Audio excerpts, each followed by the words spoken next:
le numérique est tellement présent aujourd'hui qu'il est devenu incontournable et qu'on a besoin d'exploiter ce numérique pour faire du mieux. Maintenant, faire du mieux, c'est pas faire tout que par et pour le numérique. Donc, Ah oui, justement, ça amène très bien ma question suivante.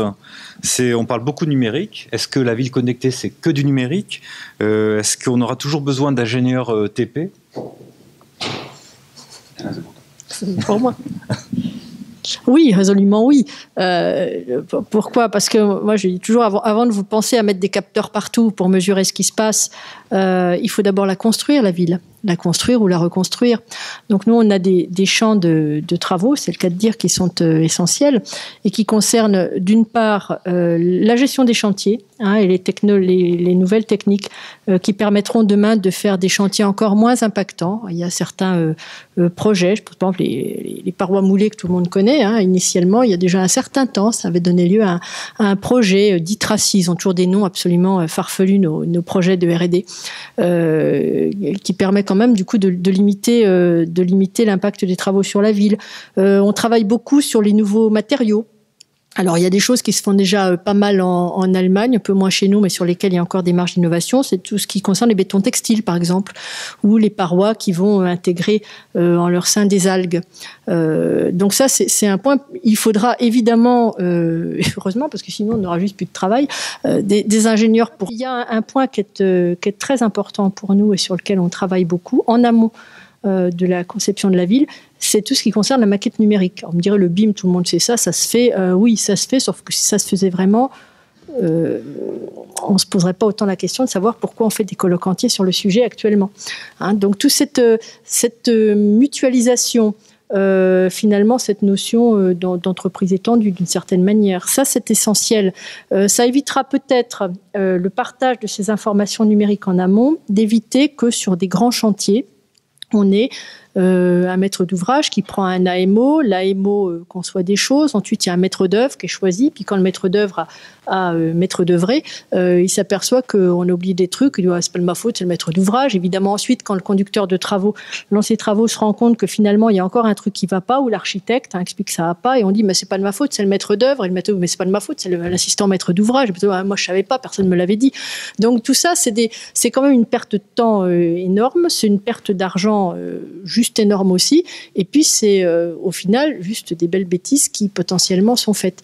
Donc sur ces questions sur la maquette numérique, nous on a de vrais travaux. Donc pour dire que oui, il y aura besoin d'informaticiens, il y en a déjà besoin, mais oui, nous aurons encore, nous autres ingénieurs avons encore de l'avenir, parce que la ville, il faudra de toute façon toujours la construire, et au-delà de la construire, il y a des pays dans lesquels on construit volontiers, on fait table rase, mais il y a la question de la reconstruction de la ville sur la ville. Et il y a des pays dans lesquels on considère, en tout cas les autorités considèrent que l'évolution de la ville vers ce qu'on appelle la smart city, on y reviendra, ça veut juste pas dire grand-chose, ne pourra pas se faire en faisant table rase du passé. C'est-à-dire que, et pour faire ça, je suis désolée de dire, il faut des bons BTPistes, et puis il faut des très bonnes ingénieries pour concevoir en amont ces dispositifs. On en revient à la question qui était posée tout à l'heure. Et donc, entre ingénieurs du BTP et ingénierie en amont des projets, bon, je ne dis pas qu'on a la clé, mais on a en tout cas quelque chose qui est nécessaire pour réussir la ville de demain.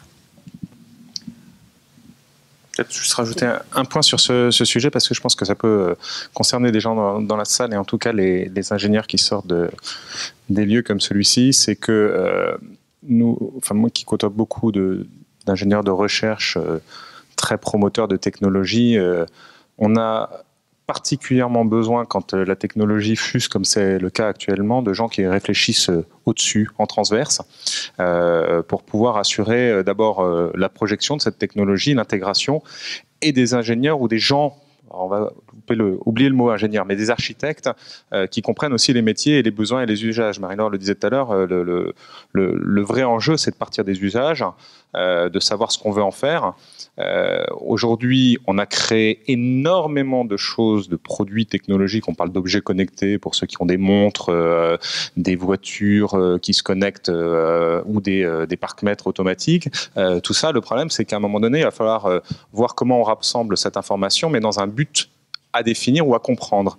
Et un vrai métier à créer ou à trouver, c'est ces ingénieurs, alors nous on appelait ça les ingénieurs systèmes quand c'était que sur le numérique, là je ne sais pas s'il faut les appeler les ingénieurs systémiques, qui sont à la fois des gens des métiers, qui connaissent les collectivités, qui connaissent les besoins des citoyens, mais qui connaissent et qui comprennent aussi la technologie pour pouvoir faire le rapprochement entre tous ces mondes. Nous on avait tendance à dire qu'un bon ingénieur système purement dans le numérique, il comprenait bien une dizaine de technologies de base et puis il arrivait à faire la synthèse de tout ça. Je pense que là, on va arriver à 20 quand on aura mis en plus les métiers et le monde de la ville. C'est un enjeu capital, ça va être très compliqué et c'est passionnant, à mon avis, pour des gens qui ont des têtes bien faites. Merci beaucoup.